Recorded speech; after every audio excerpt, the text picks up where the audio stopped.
देवरवा ढोलिया करे देवरवा ढोलिया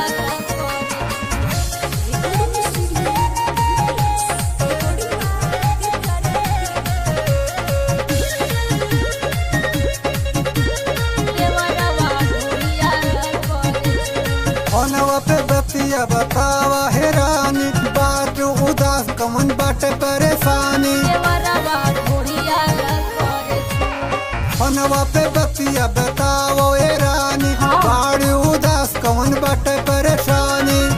सुना ना ए राजाऊ गइला देहरा दून देवरवा ढोलिया करे ढोलिया करे देवरवा ढोलिया करे ए राजाऊ गइला देहरा दून देवरवा ढोलिया करे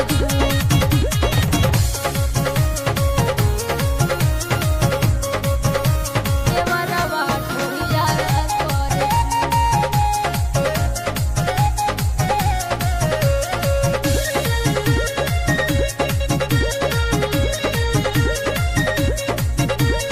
खींचे कलाई कितना बताई होके नया बर्दाश्त हो। अभी बलड़ का सुनाय रानी, माना तू बतिया हमारे हो। अरे उते बुझाते बा चुमले बगलिया तुरले बगलिया बटे बड़ा बदमाश हो। अभी बलड़ का सुना है रानी, करा तू बर्दाश्त हो। सुनो ना ए राजाऊ गइला देहरा दून देवरवा ढोलिया करे ढोलिया करे देवरवा ढोलिया करे ए राजाऊ गइला देहरा दून देवरवा ढोलिया करे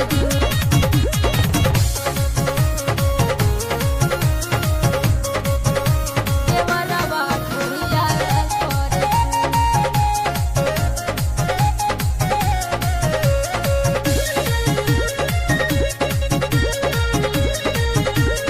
और एगो बात सुना ना, जल्दी से टिकट कटावा ये राजा, माना तू बतिया हमार हो।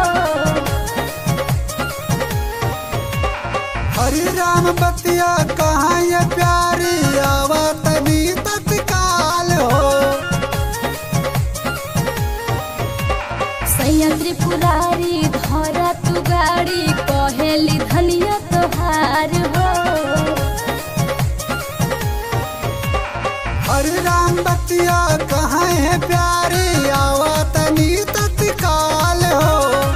सुनो ना ए राजाऊ गइला देहरा दून देवरवा ढोलिया करे ढोलिया करे देवरवा ढोलिया करे ए राजाऊ गइला देहरा दून देवरवा ढोलिया